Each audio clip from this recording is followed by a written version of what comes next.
Good morning, everybody.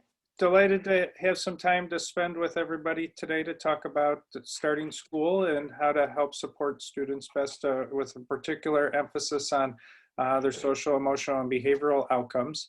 I should acknowledge right away that this is likely a highly dedicated crew to be able to carve out an hour from anywhere in their schedules or planning for starting up this upcoming school year. And we're going to try to focus as much as we can with that in mind, that the strategies we talk about will be practical things that hopefully you can apply right away and help get this school year off to a really positive start. Just a little bit of an advanced organizer for what we're going to talk about today.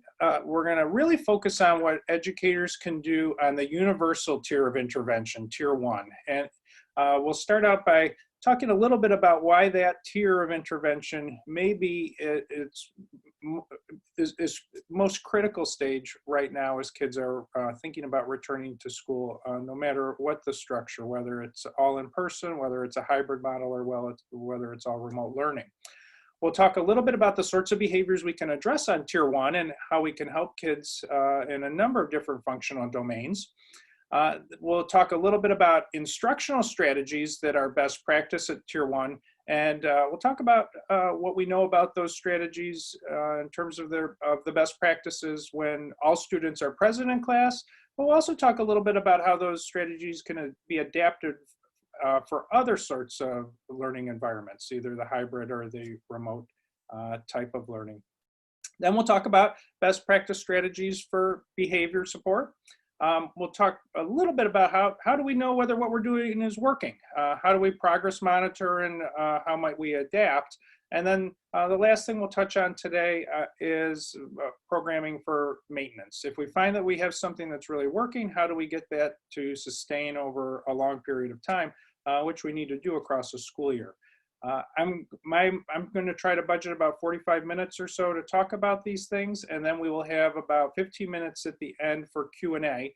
If you look on your Zoom dashboard, you'll see a little box that says Q&A. If a question pops into your mind at any point during the talk, if you type something in there, that's where we'll go at the end and select questions to discuss further.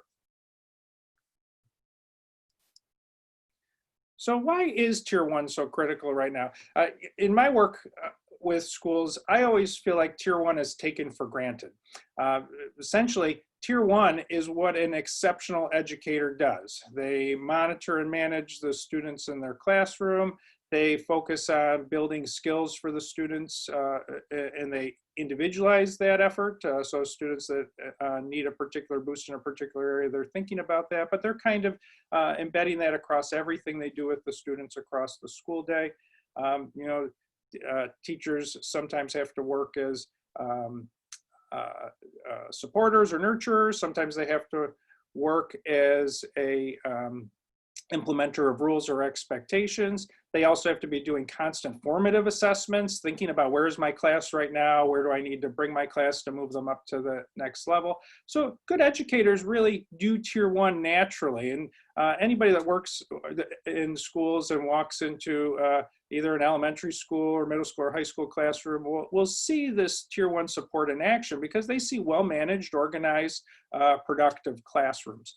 But I think I'm going to make a little bit of an argument that tier 1 is even more important to think about right now in the situation we're in, where we've had these abrupt school closures and a lot of uncertainty in the world. And now we have a lot of uncertainty as we're thinking about going back into the classrooms.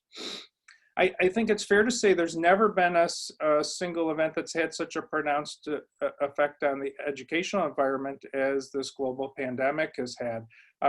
Every educator on this call should take a moment to reflect on what they did and pat themselves on the back about how they were able to pivot so quickly. I can't imagine somebody coming into my office and saying, tomorrow you have to change your job, do everything completely differently, and you have to do it exceptionally well because everybody's highly stressed and concerned right now.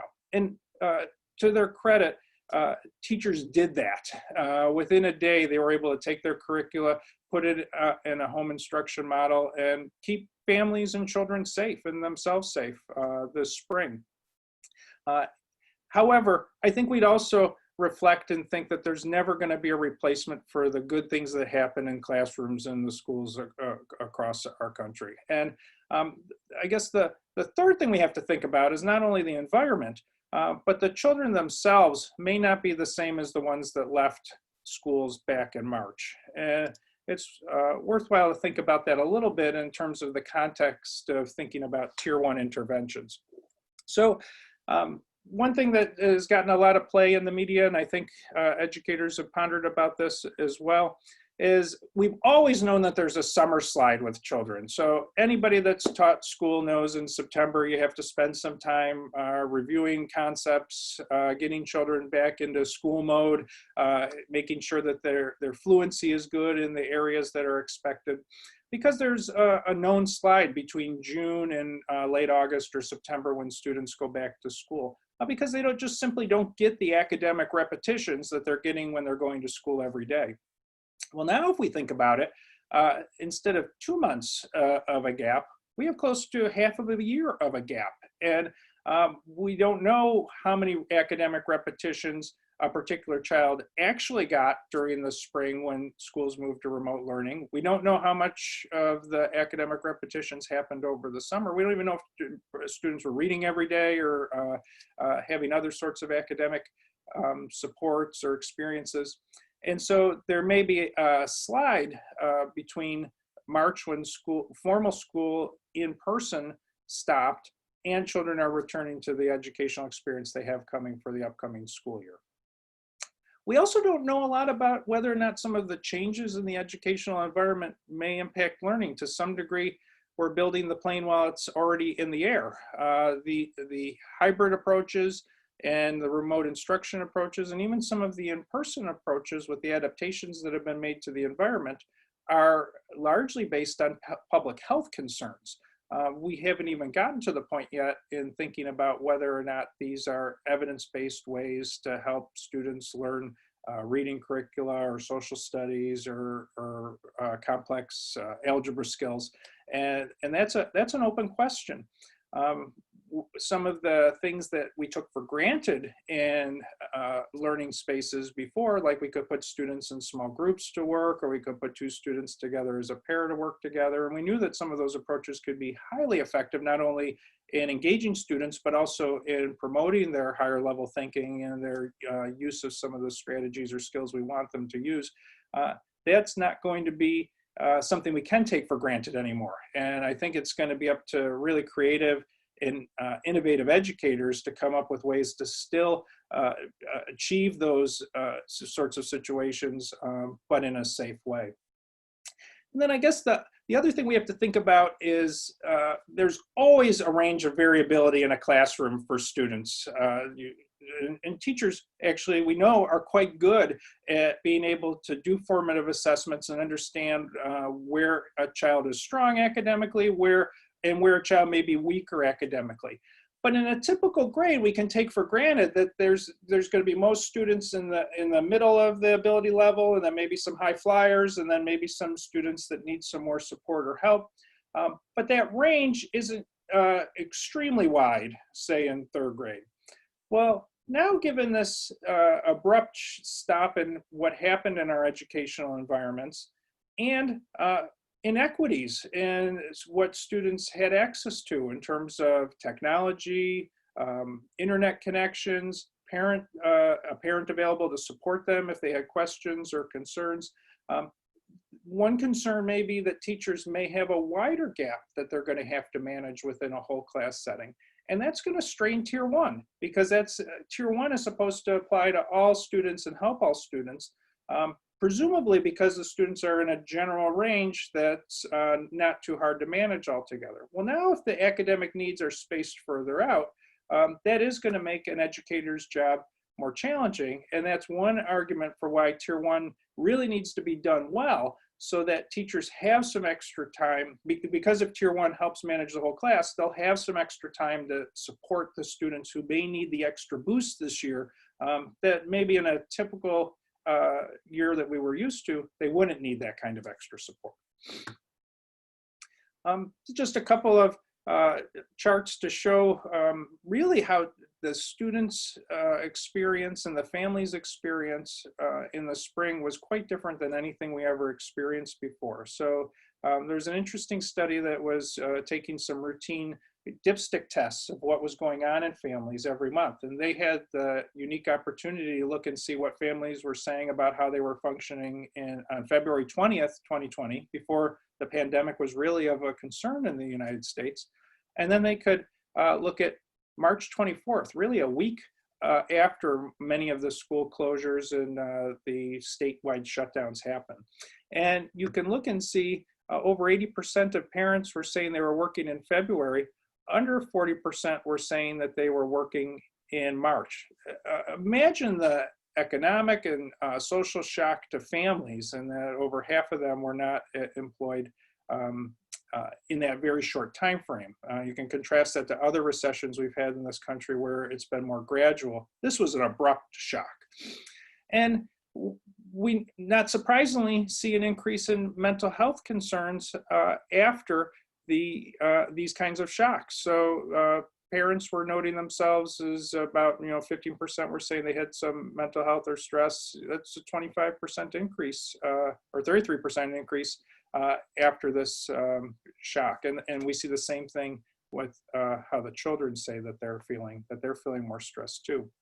And then although everybody rose to the challenge and tried to provide lots of resources and supports for families, there's not necessarily a guarantee that all of those resources and supports reached all the families and children that needed them. So that's really the context that we have to be thinking about, that these disruptions have happened, they were abrupt, they were severe, and we know that that can impact children for sure, because I think if we all reflect on ourselves, we know it impacted us as adults.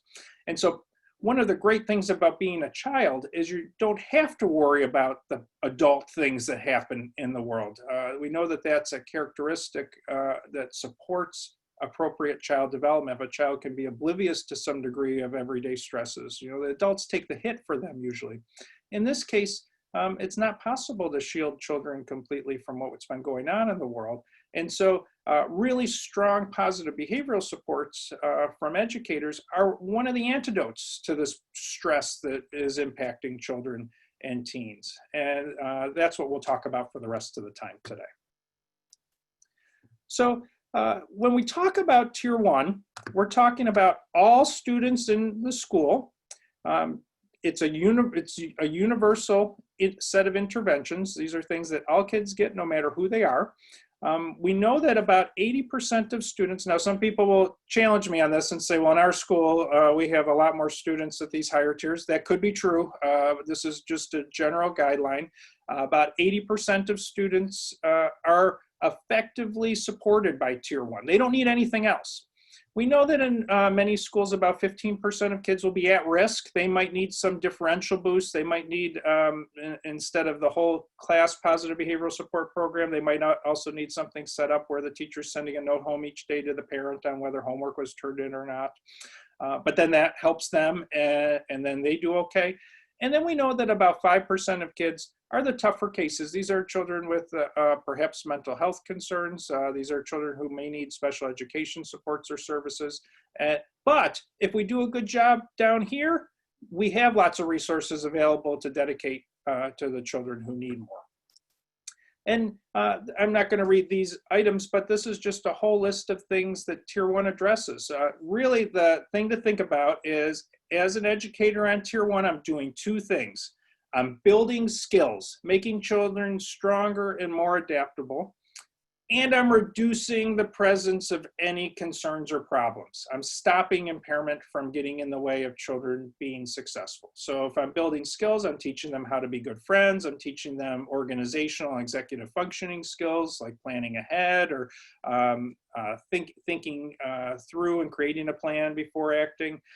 If I'm reducing impairment, I'm helping them increase their motivation if they have some fragile motivation, if they have behaviors that are going to get in the way of them being successful, like disrespect towards adults or rolling their eyes if they don't like some feedback. Those are the sorts of things that I'm going to address on Tier 1 as well. I already mentioned this is working on a whole class. It's generally preventive, and it provides consistent procedures for responding to when kids do something that can get them into trouble. So I'm going to shift here to best practice strategies for instruction. I'm not an educator, so for all the educators that are on the call right now, by no means am I suggesting specific educational strategies or how to best teach. These are strategies that can be embedded in good instruction to make it more effective or enhance it. First of all, there's no replacement for strong curricula.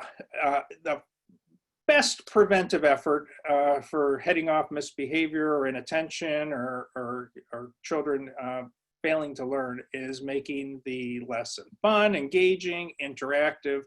And all anyone has to do is to walk into one of the classrooms of many people on this call, and they would see that in action, right? The person's smiling, they're moving around, they're addressing students by name, they're making sure that everybody's attending. They may be doing calling on students randomly so that everybody has to be paying attention all the time. We know how to do that in our regular on-ground classroom, right?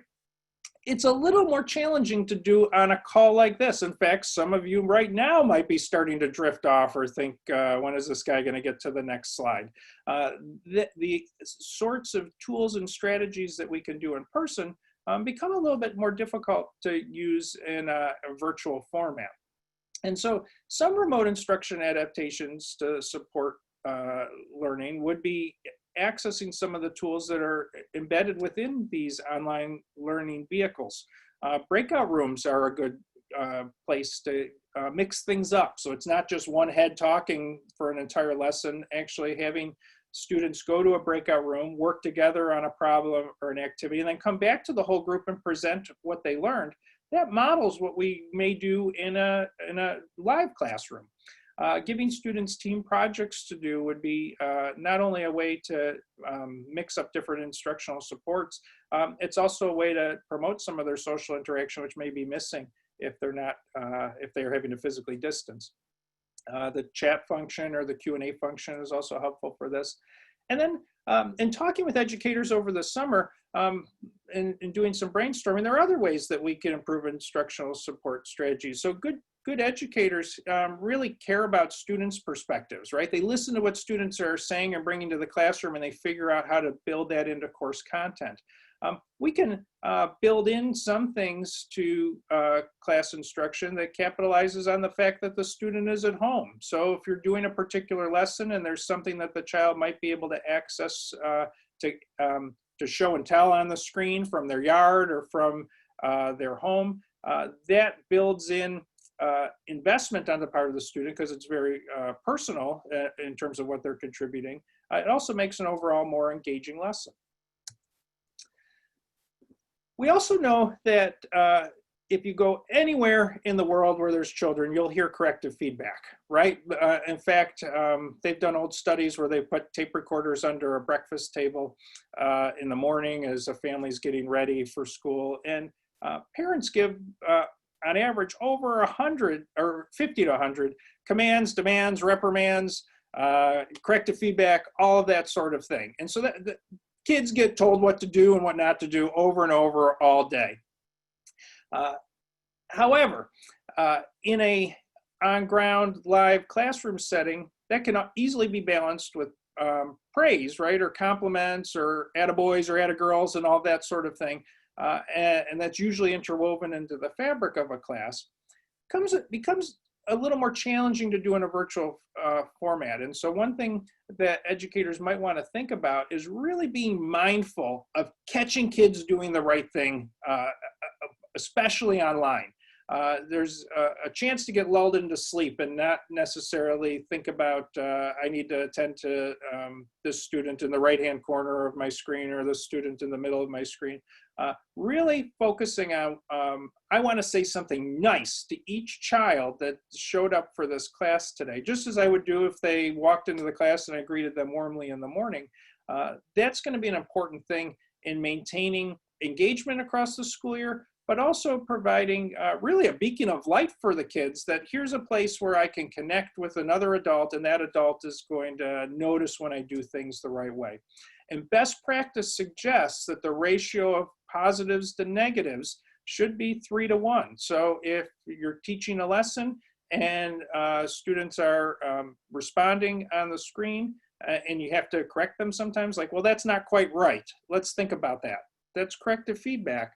That means that there should be 3 other times where somebody in the class, it might be that child that's getting the corrective feedback, or you can balance it across the whole class as a universal intervention, right? There should be 3 more times that that praise happens for academic work so that the balance of the feedback is towards what's happened right.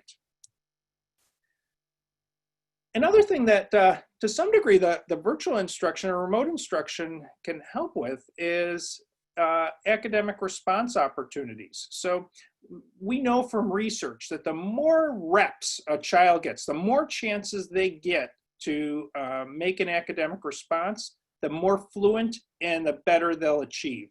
So you can think about how I grew up when I was in school. When we were learning to read, the teacher would give us all a book to read, and we would read 1 or 2 sentences at a time. And then the next student behind me at the desk behind me would do that. And then the student at the desk behind that student would do that. And then they go to the next row, and everybody would read 1 or 2 sentences. Well, in a whole class, I might have only read, once it was done, 4 to 6 sentences. That's not a lot of reps. If we were to maximize opportunities for children to make academic responses, we would do something where we would have peer tutoring, right? We'd have each student pair up with another student, and they would read whole passages to the other student, and then they'd switch, and then the other student would read whole passages.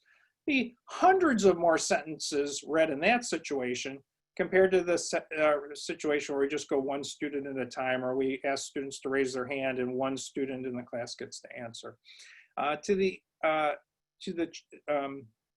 If we can use technology like surveys or whiteboards or virtual whiteboards or other ways to help students make contributions, that's going to really help. Choral responses are great, and calling on single students are great, but we want to try to avoid using those as sole strategies for academic response opportunities. And then teachers are good at this. I won't spend much time on this, but distribute opportunities across the whole class. Make sure all students are engaging or answering questions.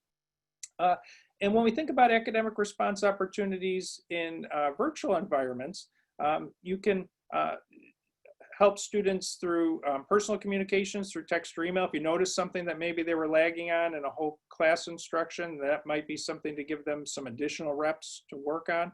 And if we think about all this together, praise, academic corrective feedback, and academic response opportunities, you can copy the caregiver on any of these messages to the student as well, especially the positive ones.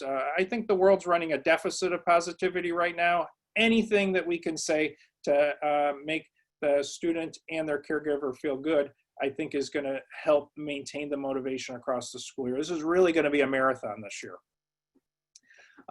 The last thing I'll say about instructional strategies relates to major concept summaries. So major concept summaries are things teachers do implicitly, right? They summarize key points. They may start every lesson by saying, remember yesterday we learned how to do this and this and this. That's, for adults, easy to understand why they're doing that. For children, we have to remember in many of these academic concepts, they're blank slates. So these major concept summaries helps them build a mental scaffold of what's important or what I was supposed to pull out of the lesson we had the day before or that we're having right now. And I can add that mental scaffold into an existing one. So I can start to build a hierarchy of knowledge that's important for this particular lesson. I think one thing that's going to be really important this year when we think about Tier 1 is teachers are going to have to ramp up their major concept summaries. So that means repeating concepts frequently, checking for understanding frequently. So having students describe what was learned or what the key points are so that you as the educator can do a formative assessment. And then also look for gaps in the completed work. If they have independent work that they're doing and it seems like they're missing major concepts, that means that this first part here of summarizing the key points, skills, or concepts probably has to happen more often. And I'll be honest, I think this is going to be a real challenge for teachers to check for understanding in a virtual environment, because it's hard to know the same thing you can know when you're walking around and looking at the notebook or the work that the children are doing right in front of them in an in-class lecture. I know educators are doing a really good job in the virtual environment already. Maintaining the momentum and doing that across the school year is something that will be important to be mindful about.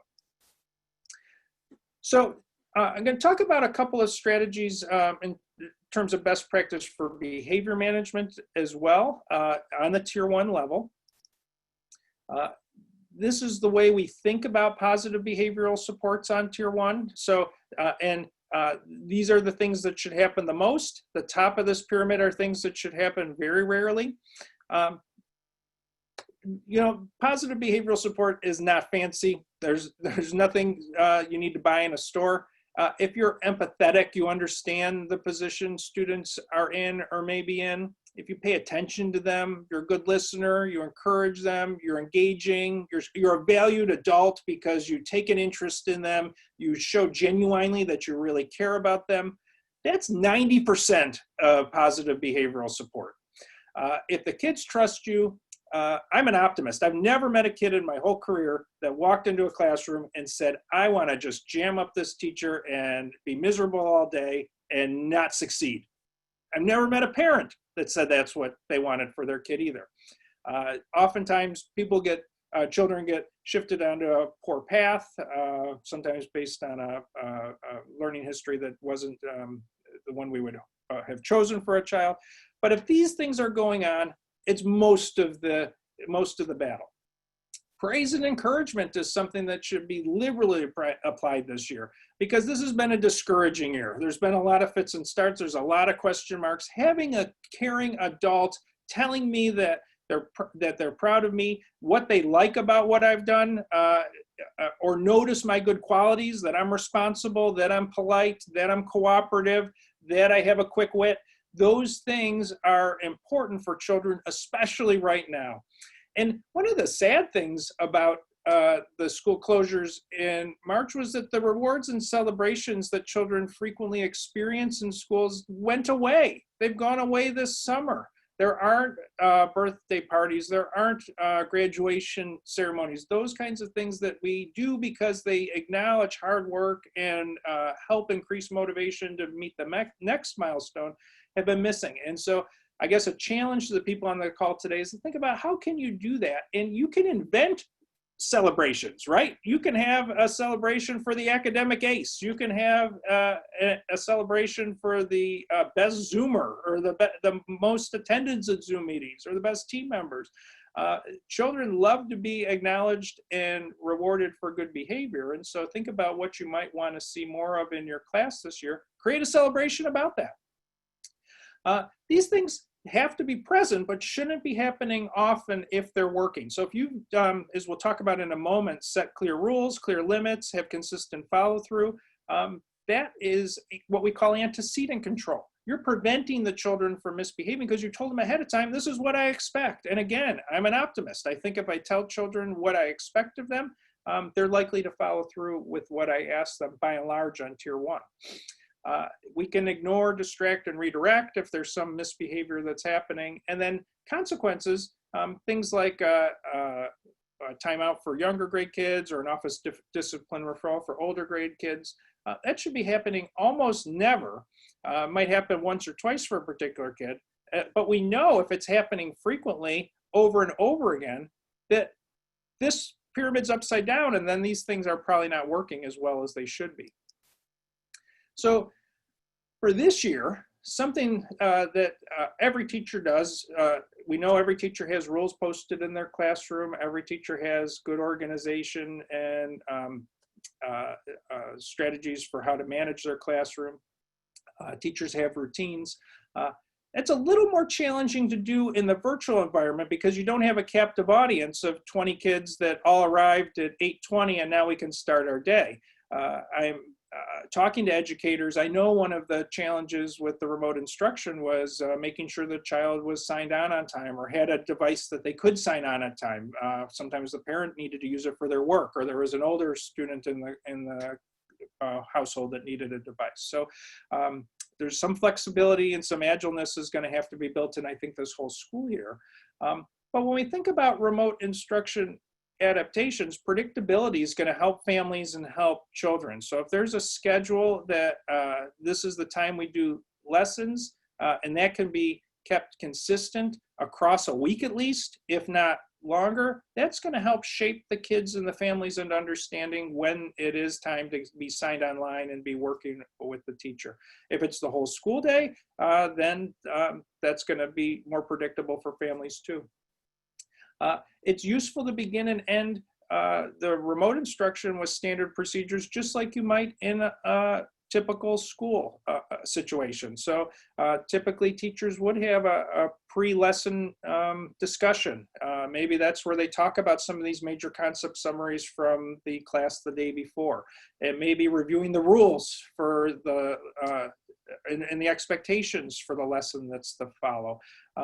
Might also remind children of some positive consequence they can earn if the lesson is done successfully. And then there should be a formal ending to each of the meetings as well. Could be something as simple as saying, would anybody like to say something that went well today? How about anything they'd like to work on the next time we have this lesson? And so again, when we think about pacing and structure and predictability, the educator is giving the child a very clear advanced organizer of what's going to happen, what they're supposed to do, and then there's some closure put on each lesson. And that's going to help kids who are in 20 different households for some of these lessons. We already talked about attention and praise, catching kids being good. I think something that is different about remote instruction than in-person instruction is that the caregiver is really our ally in remote instruction. And so as much as you can copy the caregiver on good things that you notice about the child, as much as you can tell them what's going well, that's going to help maintain motivation. Because let's be frank, there was burnout in families by the time we got to April, May, and June, where they were having a really hard time. I think one thing parents learned in the spring is how valuable educators are. If anybody was taking an educator for granted, they're not anymore, because they learned how challenging it can be to teach a new concept to a child. And it's even harder if you're the parent with your own emotional baggage, because this is my kid. And so the more you can kind of help keep the parent motivation going, that's going to spill down to the child as well. In the sense of time, I'm just going to talk briefly about effective requests. We know that the most common communication given to elementary school age kids, toddlers too, are adult requests or commands. Kids are essentially told what to do all day. And there are some characteristics of requests or commands that don't work as well. Any command issued as a question, it typically doesn't work. Don't you think it's time to start your homework? Well, if I'm the kid, what am I thinking? No, not right now, maybe later, right? If an adult wants a child to start their homework, they should say, it's time to start your homework, begin your homework now, right? You tell them directly what they're supposed to do. Bad commands contain multiple steps. Take out your math book, turn to page 52. You're going to do the odd items. Make sure on your header that you have your name, date, the subject, and my name is the teacher. And only use the left side of your loose leaf paper for this, right? Too many, right? That's going to overwhelm kids. Good requests are issued once attention is obtained. They're issued in manageable steps. They're specific, so they tell the kids exactly what to do. They're declarative sentences, right? They have a period at the end, not a question mark. They're limited to the present. They're usually positive. They tell the child what to do instead of what not to do. I'll give you a quick example of that. When I was first starting out, I was supposed to do an assessment with a child in an office, and I knew my supervisor was going to be watching me, and the child I prepared. I had the paper I was going to be writing on. I had the paper the child was supposed to be writing on. I had a sharpened pencil. I had a spare sharpened pencil. I actually had a third sharpened pencil in the pocket of my jacket just in case. I was all prepared.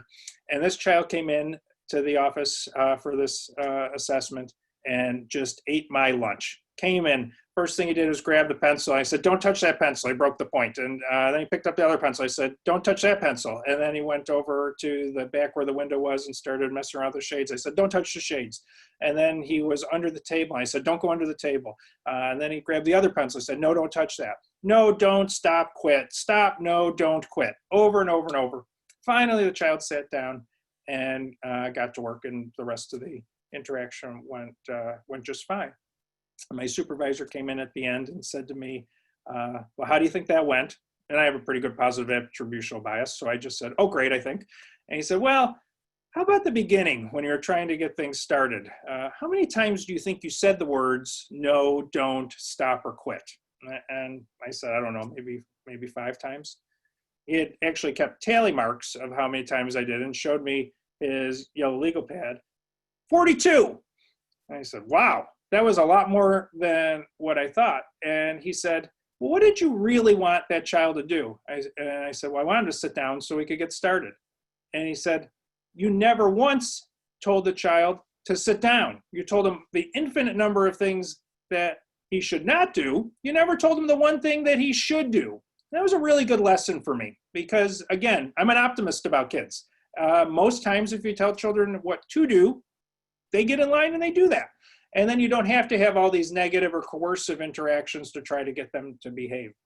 When we talk about requests for remote instruction, I think it's really important to, again, remember the parent is your ally. And this was one of, frankly, the biggest challenge for parents is they were willing to help. They wanted to help. They want to see their child succeed in school. They know this is a tough situation, but they just couldn't figure out what to do. And their only resource was their child, who is not only unmotivated to figure out what to do because it's schoolwork, they also may not have known what to do as well.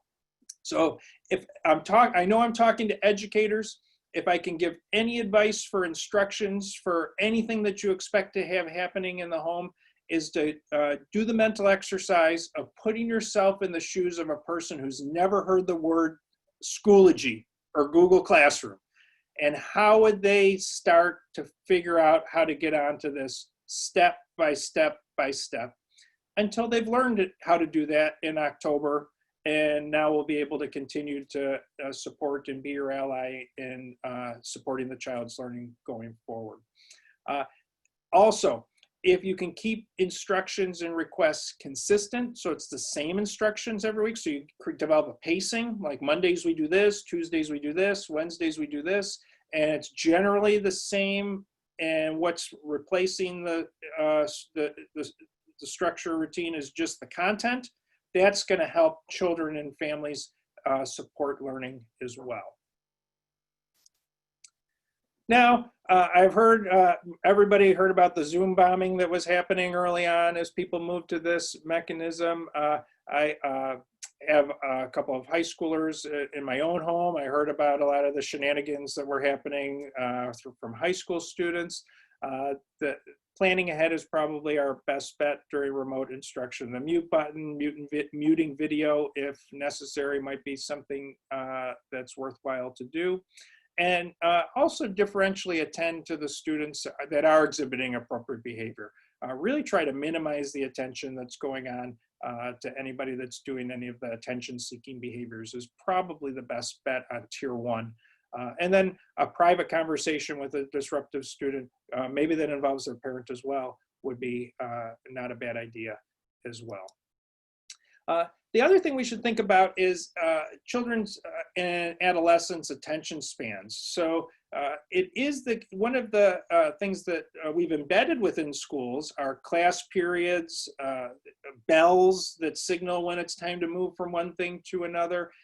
We have teachers giving transitional warnings, like in 5 minutes, it's going to be time to line up to go to phys ed. Everybody should start putting their materials away. It's a little bit harder to embed those kinds of structure and routine related warnings and suggestions in a virtual environment. And so one strategy teachers can use is what's called a Premack contingency. They call it grandma's rule. When you eat your vegetables, then you get ice cream. This person was not probably around a lot of grandmothers. They should call it mother's rule, because grandmothers seem like they give ice cream all the time. But basically the premise behind a Premack contingency is that you put the less preferable behavior first, and then you get the more preferable behavior. So this is why none of us get our paychecks on Mondays, right? If we got paid on Monday, how many people would show up Tuesday through Friday? When you finish a work week, then you get a paycheck. When you finish your homework, then you go outside. When you put those toys away, then you can grab some other toys. We can use Premack contingencies in the online lessons that we're using. When we finish this lesson, then we'll play a fun group game. So if an elementary school teacher is preparing a math lesson, maybe it's a drier subject that would be more engaging if they could get students moving around in class, but we're having to do it virtually or online. You could tell the students, when we get through this lesson, then we'll play some flashcard bingo. And you know, you have a set of multiplication flashcards that you're going to show on the screen, and you'll randomly select 2 students to unmute themselves and buzz in with the right answer. And if they win, then they challenge the next student. You can do so. You can come up with a fun game or a fun activity that can help with that. So in the interest of time, I do see that there have been some questions, so I want to leave some time for that. I want to talk about one class-wide intervention, and then I'm going to talk about a little bit about how to troubleshoot and progress monitor. And the slides will be provided to everybody afterwards. We'll post this this talk online, and so anybody can share it with any of their colleagues as well. I'm going to talk about the good behavior game, which was developed for elementary school, but the principles actually have been shown to work in middle school and high school as well. So if we have any teachers of older students, this is a useful thing to use. The good behavior game could be used in person in a hybrid scenario or online. All it involves is selecting a target behavior. So it might be interruptions, if that's an issue, if kids are doing some disruptive behavior to try to get peer attention or talking over the teacher, either online or in person. The teacher divides the class into teams. So if we have a class of, say,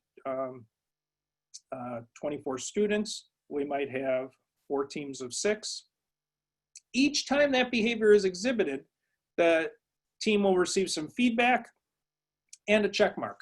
So if it's interruptions and one of the members of the Flying Tigers team, if the kids name the teams themselves, interrupted, then that team has 1 check mark. And the teacher will have told them ahead of time that your team can't have more than 3 interruptions during our ELA lesson, or you won't earn the privilege at the end of the lesson. As long as I'm on a team that didn't exceed the maximum number of check marks, our team earns the reward. And these don't have to be these aren't things you buy. They don't have to be things that last a long time. They can be something as simple as everybody lip syncing on the Zoom call one of their favorite songs that they choose, that the teacher puts up. And everybody will have a real fun time doing that, and it's rewarding. If you're on one of the teams that didn't earn it, well, then you have to mute your video for that. I guess we wouldn't know if they were lip syncing or not, but they wouldn't get the social reinforcement of being able to see one another doing that sort of thing. As soon as that lesson's over and the students have earned their reward, now we reset. Every team starts from 0, and they can work towards earning one of these rewards or privileges again. Again, they're brief things. If I was working with a high school class, the reward might be that the students that are on a team that met whatever our benchmark was or our goal can leave the Zoom call 5 minutes early, and the other students have to stay around and do a little extra practice on whatever the concept or content was for that day. You do have to explain what the target behavior is to the class. Hold on, sorry, I went a little bit too far. I should say that students in the, after you explain it to them and you apply it, the good behavior game is actually one of our best tier 1 tools in the whole entire field. It cuts out all the peer attention that maintains inappropriate behavior. So the day before you do the good behavior game, students laugh when kids talk back to a teacher or interrupt, or they might tend to them by even just eye contact. Well, once I'm invested in a reward that can happen at the end of the period that I like, I don't find it funny anymore if a student is talking back to a teacher or interrupting or doing some other behavior. And in fact, they've looked at, in research studies, at classes that have had the good behavior game versus those that do not. And they were first looking at primary grade students. So at the end of first grade, students that got the good behavior game were not only less aggressive, but also less shy. You know, one thing it might teach is some assertiveness skills. If I'm getting irritated at one of my classmates that it keeps getting these violations or breaking rules and that's impacting me, I might say something like, hey, cool it. We also know that not only did teachers say kids were less aggressive, their own peers said they were less aggressive. And that's the gold standard rating of whether or not intervention is working, because teachers sometimes don't know about the undercurrent of bullying or aggression that might be happening in classrooms. And then remarkably, the most aggressive boys in first grade who were in good behavior game classrooms were less aggressive 5 years later in middle school. It's very rare in our whole field that we can show anything lasts more than a couple months if you take it away. Here they were showing in middle school, kids were still having lasting effects of the intervention. And they've done even further follow-ups that showed that kids that were in good behavior game classrooms in elementary school were less likely to smoke or use drugs.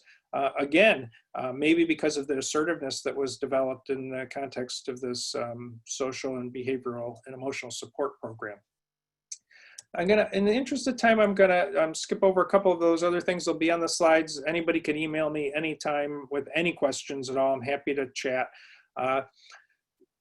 One of the things that's going to be really important this year, because things are going to be changing, I think we can anticipate things are going to be changing so frequently, is that we want to make sure we're progress monitoring. And initially, I think it's also going to be important for educators to be thinking about screening, maybe more than they typically do, because of what we talked about at the beginning. We don't know where the kids coming back are coming from. And there might be children who were achieving okay or behaving okay in March, but because of what's happened to them in the interim between March and September, they may be having emotional or behavioral concerns that weren't present before. They may be having academic concerns that weren't present before. And so not only should the screening be happening, and you would talk with your school psychologist or your building administrator about that, whether or not there's a plan to do that. We should also be doing progress monitoring. So educators should set goals for themselves about what they'd like to see in their class. It might be goals related to attendance for online learning. It might be goals related to behavior during online learning. It might be goals that they have for themselves with regard to integrating their approach or their curricula across online and in-class situations. Whatever it might be, you want to set those goals in advance. You want to think about, how am I going to evaluate whether I'm meeting my goal or not? And if you're not meeting your goal, that's a cue that it's time to adjust or adapt. And so I think probably the mantra for this year is going to be needing to be flexible and agile and responsive.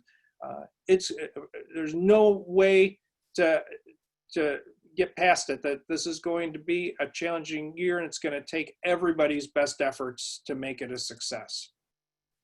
The last thing I'll talk about, and then see if there are questions, is when we're talking about class-wide programs, there are some things that you can do to troubleshoot. So oftentimes, kids don't clearly understand the cause and effect of the contingencies. If they don't understand that if I'm missing these 5 assignments, I'm going to fail my math class, they might not pay much attention to those 5 assignments, right? And we've seen that happen. That everybody knows about a student that didn't put the effort in and then was mad later when they had to go to summer school or they got in trouble with their parents. Stating contingencies really clearly is going to be important. Defining target behaviors really clearly is going to be important. I think we can say for many students that are returning to school, they haven't had the most structured of days and most structured of expectations. They've been largely confined to their homes for a long period of time. And so it's going to be a little bit of a shock to the system to have routine, rules, expectations, and stating those as clearly as possible and then following through is going to be really important.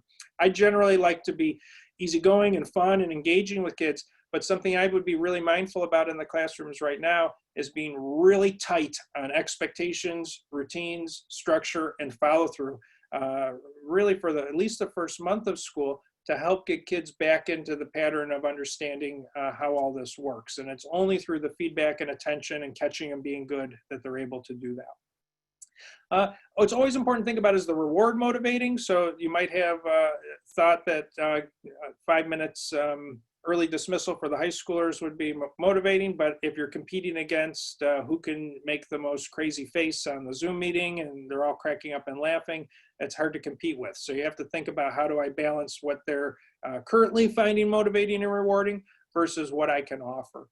And also make sure that the children are able to monitor where they stand or what their behavior is like. If a teacher does decide to use something like the good behavior game, there has to be some way to convey to all the students in that group that, we just had one of the rules broken. Remember, you only have 2 more chances, so that they can all be on notice that they have to try really hard to get back on the straight and narrow. So I think that's probably enough to talk about here. Let me see if I can call up any questions.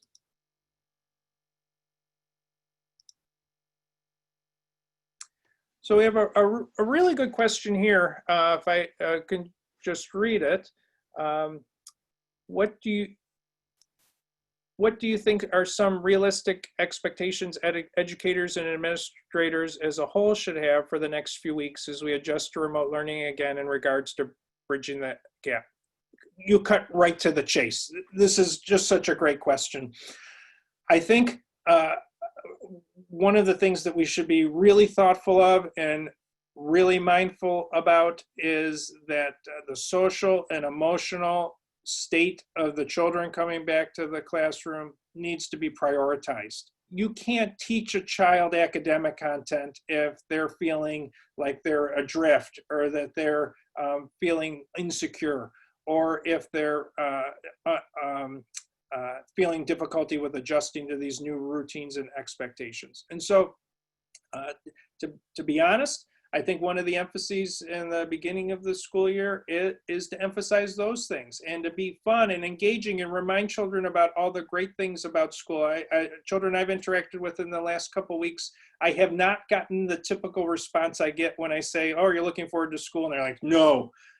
Children are saying, "Yes, I want to go back to school. I miss my friends. I miss my teacher. I want to be back in that kind of situation." So we can jump on that and capitalize on that.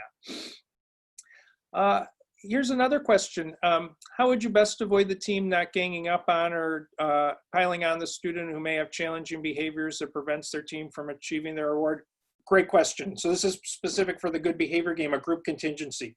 Group contingencies work when everybody's motivated to earn the reward and it's an achievable goal for the child. If you're in a situation where the child is maybe misbehaving, or some of the kids I work with have attention deficit hyperactivity disorder or oppositional or conduct problems, and they may purposely jam up the team.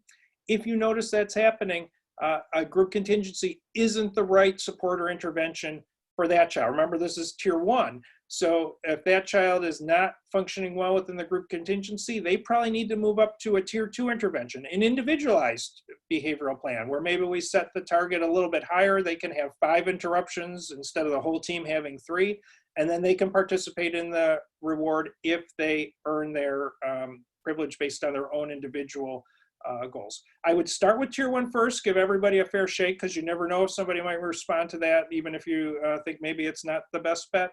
But then if you find that it's not working, there's no reason why you can't opt out that child really quickly and move them to a tier 2 intervention, and then maintain for the rest of the kids your tier 1 intervention. That's efficient, right? Now everybody else is kind of rolling along with the tier 1, and you can dedicate some extra effort and attention to the child who needs it on tier 2. Let's see, someone said, does anyone know if there will be a screener that can be used to identify students at risk? My email is gfabiano, Fabiano, @fiu.edu. I'd be happy to send some exemplars of screeners that are available. Some are free that you can work with the district to see if they wanted to use. Some have a cost. And then most student management systems that schools use have a social and emotional and behavioral screener embedded within them. They're often not used because the emphasis in schools is usually, and rightly so, on academics. Here's a time where I think we might want to explore those social and emotional behavioral screeners to make sure that students are adequately caught if there's a concern that needs some additional either mental health or social support, or maybe some family support that gets picked up on these things. Another question is, what advice can you give educators who have students in foster care where there isn't a parent to stay consistent with? Great question. If it's okay with the person who asked the question, I'm going to generalize that even more. Sometimes there are parents that aren't able to stay consistent with a child, either because of their own work schedule, or maybe because of their own stress or mental health concerns, or maybe some other reason.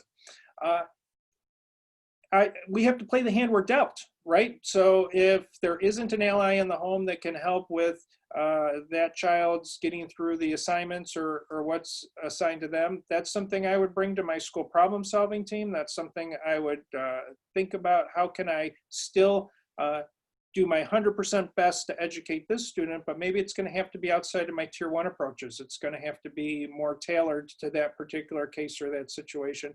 And in a typical classroom, there are always going to be some kids that are going to need more than what we talked about today on tier 1.